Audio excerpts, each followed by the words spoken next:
कोई किसी का डाउट नहीं है तो हम आगे क्लास में शुरू करते हैं आज अपना लेंस। ठीक है, तो लेंस क्या है? देखो लेंस में भी रिफ्रैक्शन ही होता है। ठीक है, तो अगर आप इसके एक्चुअली हेडिंग देखें तो आप लिखेंगे इसमें refraction, refraction through lens. Topic का नाम है रिफ्रैक्शन थ्रू लेंस। अब लेंस क्या होता है? लेंस एक मटेरियल है। ठीक है, अगर आप बात करें लेंस की तो लेंस क्या करते हैं, कोई बताएगा what is the lens? Sir lens image बनाती है हमें देखने में, अगर कुछ हम देख रहे हैं तो। लेंस एक्चुअली क्या होती है? Curve, curve thin glass sheet होती है, कर्व होती है। एक तो होती है प्लेन ग्लास शीट जो हमने लास्ट क्लास में पढ़ा था, एपरेंट डेप्थ वाला कॉन्सेप्ट। ऐसे तो कर्व थिन ग्लास शीट होती है। लेंसेज टू टाइप्स के होते हैं ना, टू टाइप्स, दो तरह के होते हैं हमारे पास लेंस। एक होता है हमारे पास कॉन्वेक्स लेंस, ओके, और एक होता है हमारे पास कॉनकेव। Concave concave. लेंस। तो इसको ना इंडिविजुअली एक एक करके दोनों लेंसेज को पढ़ते हैं। तो स्टडी फ्रॉम कॉन्वेक्स लेंस।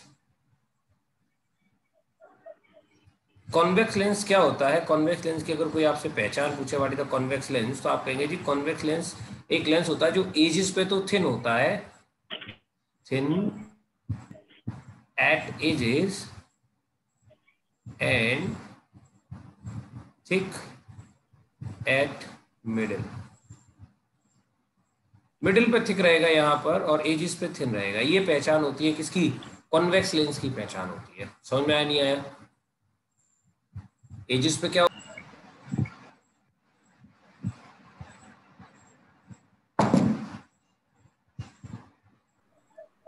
अगर आप टाइप्स ऑफ लेंसेज की बात करते हैं या टाइप्स ऑफ कॉन्वेक्स लेंस की बात करते हैं, तो टाइप्स ऑफ कॉन्वेक्स लेंस में दो तरह के लेंस होते हैं, या और बेटर एक्सप्लेनेशन आपको चाहिए तो हम उसको ना कह देते हैं चार तरह के होते हैं। उसमें सारे के सारे पार्ट कवर हो जाएंगे।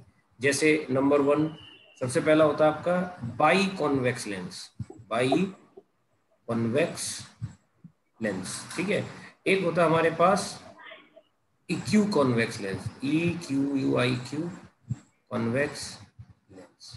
ठीक है, एक होता है हमारे पास प्लेनो कॉन्वेक्स लेंस, और एक होता है हमारे पास कॉनकेवो कॉन्वेक्स लेंस।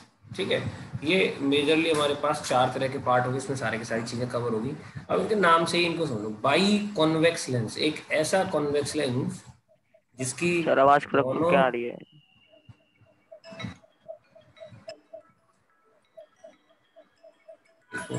मेरे भी सही आ रही इसमें है सर। इसमें इसमें क्या होता है कि आपका ये जो बाई कॉन्वेक्स लेंस में क्या है कि आपकी दोनों सरफेस जो है कॉन्वेक्स सरफेस होगी। Both surface act as a convex surface. ठीक है, तो वो आपका हो जाता है बाई कॉन्वेक्स लेंस। ठीक है, एक होता है हमारे पास equiconvex lens. इक्यू convex lens में क्या होगा, दोनों सरफेस कॉन्वेक्स तो होंगी बट दोनों के रेडियस ऑफ अपर्चर क्या होंगे, इक्वल होंगे। यानी कि हो सकता है अगर आप इसकी बात कर रहे हैं तो इसका रेडियस ऑफ अपर्चर R1 हो और इसका of radius of aperture R2, यानी both apertures might be unequal, तो वो बाई कॉन्वेक्स हो गया। बट अगर ये दोनों इक्वल हुए रेडियस ऑफ कर्वेचर, ठीक है, if both radius of curvature are equal then it is known as eq convex lens। यानी इसका रेडियस ऑफ कर्वेचर भी r है और इसका भी रेडियस ऑफ कर्वेचर r है ना। तो अगर दोनों बराबर होंगे, ठीक, तो क्या हो जाएगा, इक्यू कॉन्वेक्स लेंस हो जाएगा। और दोनों अलग अलग होंगे तो बाई कॉन्वेक्स लेंस हो जाएगा। प्लेनो कॉन्वेक्स लेंस में क्या होता है, एक सरफेस तो उसकी प्लेन रहती है और एक सरफेस उसकी कर्व होती है। अब अगर आप ध्यान से देखें तो ये मिडिल में तो थिक है और एजेस पे ये थिन है। तो यही तो पहचान थी कॉन्वेक्स लेंस की, thin at edges thick at middle. तो बीच में थिक है और एजेस पे थिन है। एक सरफेस प्लेन है, प्लेन का रेडियस ऑफ कर्वेचर कितना होता था, इन्फिनिटी होता था, और एक कर्व है उसका रेडियस ऑफ कर्वेचर आ गया। Plano convex lens, one is the plane and another is the curve. अब एक है कॉनकेवो कॉन्वेक्स। तो पहला क्या है, कॉनकेव, यानी एक सरफेस तो उसकी कॉनकेव है और एक सरफेस इसकी कॉन्वेक्स है। दो सरफेस होती है ना, तो दो में से एक क्या है इसकी कॉनकेव है और एक क्या है इसकी कॉन्वेक्स है। बट कन्फिगुरेशन इस तरह से रहना चाहिए कि मिडिल में तो वो थिक हो और एजेस पे वो थिन हो। अब देख सकते हैं मैं डायग्राम बना रहा हूँ जरा एक ऐसे। तो अगर आप ध्यान से देखें ये जो है इसकी कॉनकेव साइड है, नहीं कौन सी कॉन्वेक्स साइड है, ये बाहर वाली जो है उभरी हुई है ना, ये है इसकी कॉन्वेक्स साइड और अंदर वाली इसकी है कॉनकेव साइड। ठीक है, और ये सेंटर पे मिडिल वाले पार्ट से क्या है ये थिक है और एजेस पे ये थिन है। This is the characteristics of convex lens, जो मिडिल में क्या हो थिक हो और एजेस पे क्या हो थिन हो, बीच में से मोटी हो और एजेस पे क्या हो पतली हो, उसको क्या कहते हैं हम, क्या कहते हैं जी उसको, कॉनकेव सॉरी कॉन्वेक्स लेंस कहते हैं, जो बीच में से मोटी हो और एजेस पे से पतली हो, तो इसका नाम हो गया कॉनकेवो कॉन्वेक्स लेंस। देखो बाद में ये सरनेम होता है। अब आप कहिए कि कॉनकेवो आपने पहले लिखा, कॉन्वेक्स बाद में लिखा, आप इसको कॉन्वेक्सो कॉनकेव भी तो कह सकते थे, हमने कहा बिल्कुल कह सकते थे कॉन्वेक्सो कॉनकेव, लेकिन जो बाद में नाम आ रहा है ना वो उसका सरनेम है, मतलब वो उसका आइडेंटिफिकेशन है, करेक्टरिस्टिक्स है, वो ये बता रहा है कि लेंस कौन सा है। अब लास्ट में अगर कॉन्वेक्स लेंस आ रहा है that means you are study about the characteristics of convex lens, तो इसका करेक्टर कॉन्वेक्स लेंस का होगा ओवरऑल, यानी कि दो सरफेस में से एक सरफेस जो है इसकी कॉन्वेक्स है और एक सरफेस इसकी कॉनकेव है, और दोनों का जो करेक्टर है, दोनों का क्या करेक्टर है, वो मिलाने के बाद एक इक्विवेलेंट करेक्टर आएगा, दोनों मिलके एक इक्विवेलेंसी की तरह काम करेंगे और वो इक्विवेलेंसी उसकी कॉन्वेक्स लेंस की तरह काम कर रही है, इसलिए उसका नाम हमने क्या रख दिया कॉन्वेक्स लेंस रख दिया। लेकिन उनमें से एक कॉनकेव थी इसलिए उसको रख दिया कॉन्वेक्सो कॉनकेव, तो फिर कॉनकेवो कॉन्वेक्स, लास्ट में जो चीज आएगी वो उसका सरनेम है। बताओ जरा इसको, ये टाइप्स ऑफ लेंसेज को समझने में कोई दिक्कत है, क्योंकि इसी के बिहाफ पर ही आप इसके फर्दर जो और कैटेगराइज्ड नाम होंगे, ठीक है, यानी कि जो भी आप कॉनकेव पढ़ेंगे तो उसमें भी आप सेम यही काम करेंगे। सर एक चीज पूछूंगी, पूछो। सर ये बाय कॉन्वेक्स लेंस और इक्वी कॉन्वेक्स लेंस दोनों सेम है और कहीं नहीं पे नहीं इनको सेम सेम नहीं आइडेंटिफाई बेटा, कर। नहीं नहीं सेम नहीं है, ध्यान से देखो बेटा। जैसे हम ये कहना चाह रहे हैं कि मान लो आपके पास एक लेंस है,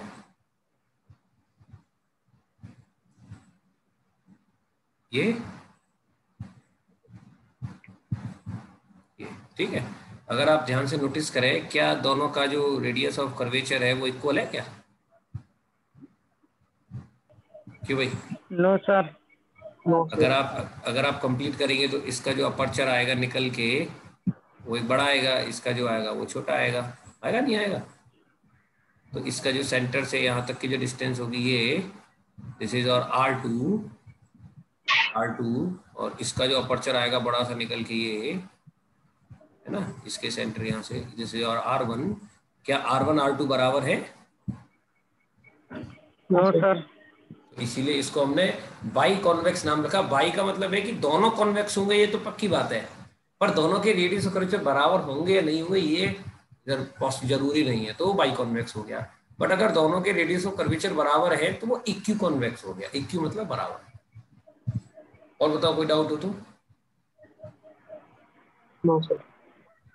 ठीक है, दूसरा ये कि जो आपने पढ़ा लेंस, तो हम लेंस में क्या करते हैं, हम इसमें भी यही पढ़ रहे हैं कि लेंस में क्या होता है, refraction of light through curve glass surface. ठीक है, तो अब रिफ्रैक्शन कैसे होता है कर्व ग्लास सरफेस से वो हम पढ़ेंगे, लेकिन उससे पहले हम पढ़ रहे थे टाइप्स ऑफ लेंसेज। तो टाइप्स ऑफ लेंसेज हमने मेजरली स्टडी की, एक अबाउट द कॉन्वेक्स लेंस, एक अबाउट द कॉनकेव लेंस। फिर कॉन्वेक्स लेंस की आइडेंटिफिकेशन देखी, तो कॉन्वेक्स लेंस क्या करता है, thin at edges thick at middle, और ये लाइट को किस तरह से कन्वर्ज करता है, कि कॉन्वेक्स लेंस का काम क्या होता है कि लाइट बीम को क्या करता है कन्वर्ज करता है ना। अगर कोई पूछे ये कॉन्वेक्स मिरर का क्या काम, लेंस का क्या काम होता है, तो आप कहेंगे इट कन्वर्ट्स द बीम। क्या कहेंगे आप? It converts the beam. Converts का मतलब समझते हो, ये लाइट रे आ रही थी, ये लाइट रे आ रही है, इनको ये कन्वर्ट कर देगा। ठीक है। तो अगर ये पैरेलल बीम्स आ रही है, देखो जरा, parallel to principal axis light आ रही है, तो आपको अच्छे से पता है जब भी parallel to principal axis light आती थी तो वो कहाँ पर मीट करती थी, फोकस पे करती थी। तो कॉन्वेक्स लेंस का कोई काम पूछो तो क्या होता है, कन्वर्जिंग इन नेचर। क्या होता है, conversion in nature. What is the meaning of converging? एक ही पॉइंट पर इकट्ठा करना सारी बीम को। यानी कि आप ये कहना चाह रहे हैं कि अगर मान लीजिए आपके पास कुछ और बीम्स भी आ रही होती हैं, लाइक दिस, ये बीम आ रही है ये वाली, ठीक है, ये भी parallel to principal axis beam है, तो ये इनको भी क्या करेगा, ये इनको भी क्या करेगा, इनको भी यहीं पर कन्वर्ज करेगा जी। All beam passes through the that point, this is point known as the principal focus. तो समझ में नहीं आया? तो कॉन्वेक्स लेंस का काम क्या होता है, कन्वर्जिंग इन नेचर। ये जितनी भी बीम आके लेंस के ऊपर गिरेंगी उन सारी लाइट्स को क्या कर देगा, ये कन्वर्ज कर देगा एक ही पॉइंट पर। और कॉन्वेक्स लेंस का जो फोकस होता है, रियल होता है या वर्चुअल? क्यों जी, रियल या virtual focus? And what is the difference between real focus and virtual focus? What is the difference between real focus and virtual focus? What is the meaning of real focus? आप क्या समझते हो real focus का मतलब? अगर आपको diagram समझ में आया जो मैंने बनाया है ये, तो आप इसे कुछ समझ पा रहे हो। What is the meaning of real focus? When the light ray meet actually at a point on the principal axis. कोई आपसे पूछे what is the meaning of real focus? Real focus क्या मतलब होता है real focus का? When light beam actually meet at principal axis, तो उसको क्या कहेंगे हम, रियल फोकस कहेंगे, है ना। Then that point known as real focus. आपको याद है जो कॉनकेव और कॉन्वेक्स मिरर आपने पढ़े थे, तो आपके पास जो कॉनकेव मिरर था उसमें रियल फोकस मिला था आपको, और कॉन्वेक्स मिरर में रियल फोकस नहीं मिला था, वर्चुअल फोकस मिला था। और मैंने आपको उस टाइम पे समझाया था कि यहाँ पर ये दोनों चीजें थोड़ी सी उल्टी होती है, रिवर्ट होती है। बताया था नहीं बताया था? ये चीजें थोड़ी सी क्या होती हैं, इन्वर्टेड होती है। यानी कि जो काम वहां पर आपका लेंस कर रहा था, कॉन्वेक्स लेंस कर रहा था, उसके करेक्टर मिलेंगे कॉनकेव मिरर से, और जो कॉन्वेक्स कॉनकेव मिरर लेंस होगा वो कॉन्वेक्स मिरर के साथ थोड़ा मीट करता है, यानी कैरेक्टरिस्टिक्स में। ओके, तो इस वाले पेज पे कोई प्रॉब्लम किसी को? No sir. No sir. Okay, अभी हम बात करते हैं, मैंने कॉन्वेक्स के बारे में बातें की अभी तक, अभी हम बात करने वाले हैं कॉनकेव के बारे में। किसके बारे में बात करने वाले हैं? कॉनकेव के बारे में। ठीक है, तो starting from concave, B part था हमारे पास कॉनकेव लेंस। ठीक है, तो कॉनकेव लेंस क्या होता है? कॉनकेव लेंस सिंपल, जैसे वो कन्वर्जिंग था तो ये हो जाता है डाइवर्जिंग इन नेचर। ओके, पहचान क्या होती है जी इसकी? उल्टी होती है। सर ये क्या होता है? एजेस पे ब्रॉड होता है। हाँ, एजेस पे ब्रॉड होता है और एजेस मिडिल पार्ट थिन होता है। हाँ, मिडिल पार्ट इसका थिन होता है, तो आप लिखेंगे thick at edges and thin at middle. तो अगर आप इसका डायग्राम समझना चाहें तो आपको समझ में आएगा कुछ इस तरह का, ये इस तरह से रहेगा। तो आप देखें एजिस पे तो ये ठीक है, चौड़ा है, और सेंटर पार्ट इसका पतला है। एजिस पे ये चौड़ा है और सेंटर पार्ट इसका पतला है। तो ये आपके पास क्या हो गया, एक कॉनकेव, कॉनकेव क्या हो गया, लेंस हो गया। इसकी कैरेक्टरिस्टिक्स क्या थी?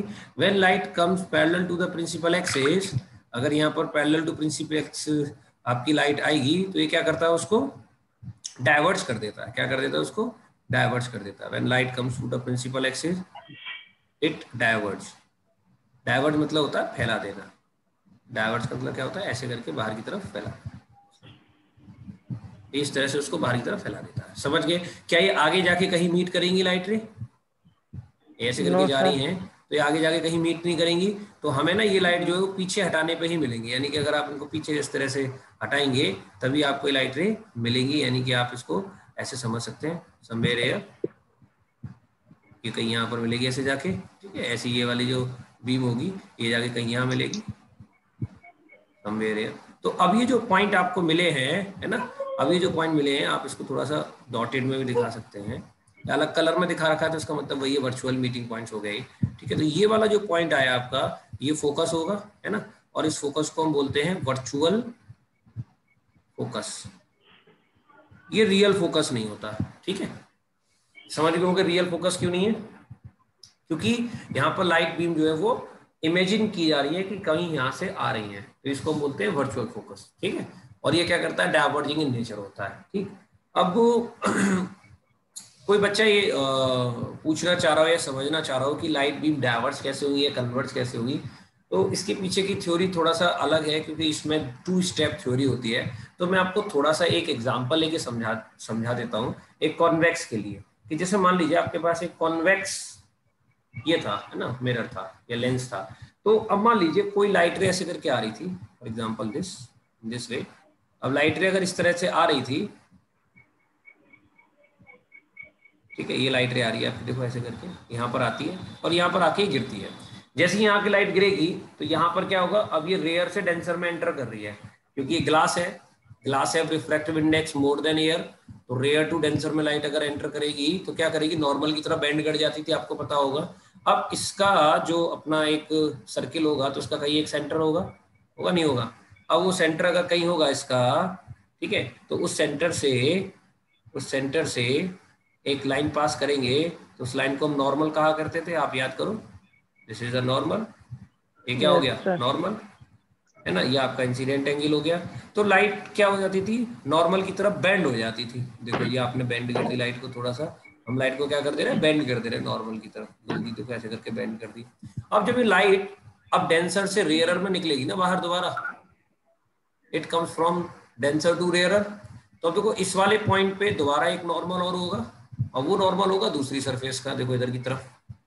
जब आप इसको आगे बढ़ा देंगे तो ये हो गया, यानी कि ये जो नॉर्मल आपने दूसरा वाला नॉर्मल बनाया, ये दूसरी वाली सरफेस का नॉर्मल है, एन डैश इसका, आर डैश का, और एन किसका नॉर्मल था, इसका था आर का, ठीक है। तो यहाँ पर कहीं इसका सेंटर होगा C1, यानी जब आप इस सर्किल को ऐसे करके कंप्लीट करेंगे, ऐसे करके, है ना, कहीं इमेजिनेशन में, तो इसका कहीं सेंटर आएगा, तो उसका नॉर्मल हो गया ये वाला, ये इंसिडेंट एंगल हो गया। ऐसे ही जब इस वाले पॉइंट को सेंटर मान के इसका सर्किल जब कंप्लीट करेंगे कहीं यहाँ पर ऐसे करके, ठीक है, तो इसका नॉर्मल आ गया।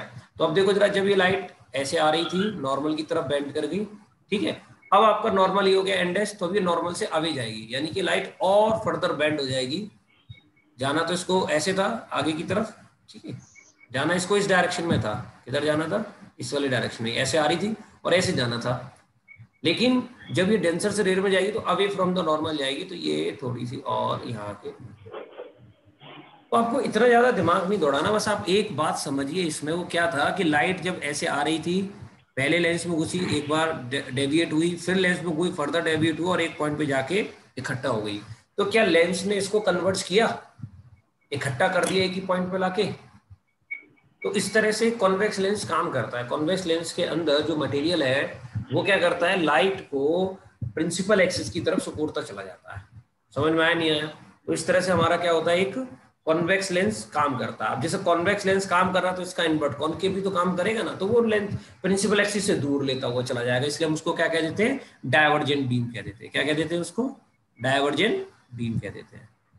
अगर टाइप्स ऑफ कॉनकेव लेंस की आप बात करेंगे तो जैसे आपके पास टाइप्स थे कॉन्वेक्स के, वैसे ही आपके पास इसके भी टाइप होंगे। पहला बाई कॉनकेव लेंस, दूसरा इक्यू कॉनकेव लेंस, तीसरा प्लेनो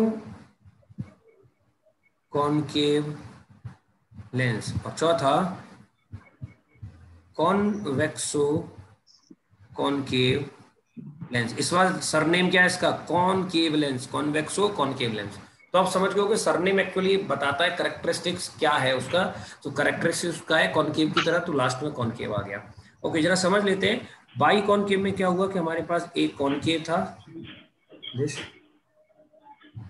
ठीक है, इसका radius of curvature R1 late कर लेते, इसका R2 लेट कर लेते। ओके, तो एक का R1 एक का R2। अब ये दोनों बराबर नहीं है, इसीलिए इसको हमने बाई कॉनकेव का। और अगर ये बराबर होते तो क्यों जी, अगर ये दोनों बराबर होते हैं तो इसका नाम क्या हो जाएगा फिर? सर आर आर। अरे नाम क्या हो जाएगा मेरे लेंस का? Equiconcave lens. Equiconcave lens. ठीक है, दोनों बराबर हो जाएंगे तो इक्यू, इक्यू मतलब होता है बराबर। ऐसी एक प्लेन है, आर इन्फिनिटी हो गया, और एक आपका कॉनकेव है, तो इसलिए प्लेनो कॉनकेव रखेंगे। कॉन्वेक्सो कॉनकेव में क्या होगा, एक सरफेस कॉन्वेक्स होगी और एक सरफेस कॉनकेव होगी, बट ध्यान क्या रखना है कि मिडिल में पतला। देखो सारे के सारे लेंस मिडिल में तो पतले हैं और एजेस पे थिक है, तो कैरेक्टरिस्टिक्स नहीं बदलना चाहिए। एजेस पे थिक आने चाहिए और मिडिल में थिन आने चाहिए। देखो जरा, है ना? तो ऐसे हमारे पास कॉन्वेक्स और कॉनकेव है, तो एक तो हमारे पास कॉन्वेक्स होगी और एक हमारे पास कॉनकेव होगी, और एजेस पे चौड़ा होगा और मिडिल में पतला होगा। ये पतला हो गया, ठीक है। तो ये जो पार्ट है ये आपका कॉन्वेक्स है, और ये अंदर वाला जो पार्ट है ये आपका कॉनकेव है। मिडिल में ये थिन है और एजेस पे ये थिक है। तो इसका करेक्टर जो है वो कॉनकेव की तरह, इसलिए इसका सरनेम हमने कॉनकेव रखा हुआ है। बाकी इसमें एक सरफेस कॉन्वेक्स है और एक सरफेस कॉनकेव है, इसलिए इसको हमने कह दिया कॉन्वेक्सो कॉनकेव। जरा समझ लो जल्दी, समझ लो बेटा। किसी को कुछ पूछना हो तो देखो जरा, इसको भी समझ लीजिए कि जैसे मान लीजिए आपके पास एक कॉनकेव है, ये इस तरह से थोड़ा थिक लिया है इसलिए कि ताकि स्टडी आसानी से हो जाए। ठीक है, ये आपके पास प्रिंसिपल एक्सिस हो गई, ठीक है। और ये आपके पास एक लाइट बीम हो गई, इस तरह से आ रही है, ये देखो यहाँ पर आएगी। तो ये यहाँ पर पहली वेरी फर्स्ट टाइम यहाँ पर जाके ये नॉर्मल होगी। तो अब क्या होगा, ये जो आपके पास सरफेस है ये वाली, इसका इसका जो सर्किल है वो कुछ इस तरह से कंप्लीट होगा ना, ऐसे करके कुछ आएगा ये इस तरह से जो है, कहीं इसका सर्किल कंप्लीट हो जाएगा। सर्किल कंप्लीट होगा, इसका कहीं सेंटर मिलेगा आपको C1। तो यहाँ से इस पॉइंट पे एक नॉर्मल बनाएंगे आप, तो आपने इस तरह से एक नॉर्मल बना दिया, ये नॉर्मल हो गया। दिस इज कॉल N1, इसको क्या कह देंगे हम, N1। तो अब ये इंसिडेंट बीम हो गया, इंसिडेंट एंगल हो गया। अब light rare to denser entry कर रही है, तो अब ये जा कैसे रही थी एक्चुअली, देखो जी जा तो ये ना ऐसे रही थी, ऐसे जा रही थी ये, लेकिन ये नॉर्मल की तरफ बेंड घट जाएगी, थोड़ा ऐसे करेगी नहीं करेगी। तो यहाँ से जैसे ये बाहर निकलेगी तो ये नॉर्मल की तरफ बेंड करेगी, तो इतना ही तो निकलेगी यहाँ, ऐसे यहाँ निकलेगी। अब यहाँ निकलने से पहले इसको एक बार और रिफ्रैक्शन सफर करना पड़ेगा यहाँ पर। वो क्यों करना पड़ेगा कि अब ये जो सर्किल है इसका कहीं सेंटर कुछ इस तरह से होगा, इस तरह से सर्किल कंप्लीट होगा, तो कहीं यहाँ पर इसका C2 आ रहा होगा। अब यहाँ C2 आएगा तो आप इस बार यहाँ पर नॉर्मल बनाएंगे, है ना, यहाँ पर नॉर्मल बनाएंगे, देखें जरा, तो वो ये ऐसे करके होगा। जब यहाँ पर इस तरह से नॉर्मल बनाएंगे आप, ठीक है, तो वो इस तरह से आ रहा होगा, वो इस तरह से आएगा। तो इस तरह से आएगा तो वो क्या करेगा आपसे, तो वो यहाँ से अब ये लाइट रे जब बाहर निकलेगी तो ये आपका नॉर्मल हो गया। तो अब वो डेंसर से रेयरर में जा रही है ना, तो वो नॉर्मल से दूर जाएगी, क्यों भाई, अब नॉर्मल तो आपका ये वाली लाइन है, नॉर्मल आपकी वाली लाइन है, ठीक है, ये वाली लाइन नॉर्मल है आपकी, ठीक है। तो यहाँ से और दूर जाएगी ये, यानी इसको जाना तो ऐसे था, लेकिन क्योंकि नॉर्मल से दूर जाना है इसलिए थोड़ा सा ये और ऊपर की तरफ शिफ्ट हो गई, ठीक है, ये ऐसे दूर चली गई। तो अब देखो जरा, ये दूर थी और दूर ही चलती जा रही है, ये ऐसे आई, पहली बार में नॉर्मल से दूर गई, पहली बार में गई थी एन नॉर्मल दूर से, है ना, और फिर उसके बाद N1 से दूर जा रही थी, पहले N1 की तरफ जा रही थी, क्योंकि पहले रेयर टू डेंसर में जा रही थी, तो रेयर टू डेंसर जा रही थी तो N1 वाले नॉर्मल के पास जा रही थी, और फिर डेंसर टू रेयरर में जा रही है, तो ये जो आपका कौन सा नॉर्मल है, इसको आपने N1 नाम दिया, इसको N2, तो वो N2 वाले नॉर्मल से और दूर जा रही है। देखो जरा, जा रही नहीं जा रही, फाइनली इस तरह से जा रही है। तो अभी देखो लाइट ऐसे आई और ऐसे अवे चली गई है, ये करेक्टर हो जाता है, क्योंकि इसमें बदल जाते हैं ना। कॉन्वेक्स में क्या होता है, कॉन्वेक्स में जो ये वाली सरफेस होती है इसका सर्किल ऐसे कंप्लीट होता है इधर की तरफ, तो इसका जो नॉर्मल मिलेगा तुम्हें वो यहाँ से कहीं ऐसे मिलेगा, और इसमें ये लेफ्ट साइड में होता है तो इसका नॉर्मल तुम्हें यहाँ से ऐसे मिलेगा, इसलिए करेक्टर उल्टे हो गए ना, आप ध्यान से देखें तो। बेटा समझ में आ गया सर। पहले वाले का सेंटर कहीं यहाँ मिलेगा लेफ्ट राइट साइड में, तो ऐसे नॉर्मल जाएगा, और इसका सेंटर मिलेगा लेफ्ट साइड मिलेगा तो ऐसे नॉर्मल जाएगा। कॉन्वेक्स कॉनकेव में डिफरेंस होगा। क्या किया हमने, हमने एक कॉन्वेक्स लेंस ले लिया, कॉन्वेक्स लेंस का ही ऑप्टिकल सेंटर बोल दिया, ऑप्टिकल सेंटर से जो डिस्टेंस होगी वो u हो जाएगी, किसकी, ऑब्जेक्ट की डिस्टेंस, और ऑप्टिकल सेंटर से इमेज की डिस्टेंस क्या हो जाएगी, v हो जाएगी हमारी। ठीक है, ये हमारे पास इसकी फोकल लेंथ f हो गई। तो लेंस फॉर्मूला ये कहता है 1/f is equal to 1/v minus 1/u। Sign convention exactly वैसे हैं जैसे मैंने आपको मिरर में सिखाए थे। अगर u लेफ्ट साइड में, इस केस में u लेफ्ट साइड में तो नेगेटिव लिखेंगे, v राइट साइड में है तो पॉजिटिव लिखेंगे। f पॉजिटिव रहता है किसके लिए, कॉन्वेक्स के लिए, चाहे लेंस हो चाहे मिरर हो। ठीक है, और f नेगेटिव रहता है कॉनकेव के लिए, चाहे लेंस हो चाहे वो मिरर हो। एक बार दूसरा, अगर आप मैग्निफिकेशन की बात करते हैं तो मैग्निफिकेशन बिल्कुल वैसे ही आएगा जैसे आपका मिरर में आया था। क्या आया था मिरर में magnification, m is equal to minus v upon u, तो वहां माइनस था, यहाँ पर क्या आएगा, प्लस आएगा। दूसरा, height of image to the height of object था, आपको याद होगा, तो वो भी आ गया फॉर्मूला। मैग्निफिकेशन के फॉर्मूले में कोई दिक्कत किसी को? No sir. No sir. ठीक है, बाकी इसके मॉडिफिकेशन हमने आपको बता रखे थे। मॉडिफिकेशन में क्या था, इस वाले फॉर्मूले में आपने एक बार v का मल्टीप्लाई किया तो 1/f is equal to 1/v minus 1/u था। ठीक है, तो जब आप इस पूरी इक्वेशन में v का मल्टीप्लाई कर देंगे तो v/f v/v माइनस v/u, तो यहाँ से v/u की वैल्यू जब आप सॉल्व करेंगे तो आएगी 1 माइनस v/f। तो यहाँ पे आप रिप्लेस कर सकते हो, तो आप लिख सकते हो hence m is equal to v/u, this simplifies 1 minus v/f। ठीक है, तो ये फॉर्मूला भी आपके पास आप अच्छे से, तो हमने क्या किया, m का फॉर्मूला 1 माइनस v/f हो गया, और इसी तरह से वो u के टर्म्स में भी आ जाएगा। उस केस में आप क्या करेंगे, आप u का मल्टीप्लाई करेंगे इक्वेशन में, तो u/f is equal to u/v minus u/u। तो इससे सॉल्व करने के बाद आपको u/v की वैल्यू मिलेगी u/f प्लस 1, रेसिप्रोकल करेंगे तो v/u आ जाएगा, then your answer goes to f/u plus f। एक ही फॉर्मूला, समझ लीजिए इसको, कोई दिक्कत नहीं, कोई जल्दी नहीं है अपन लोगों को।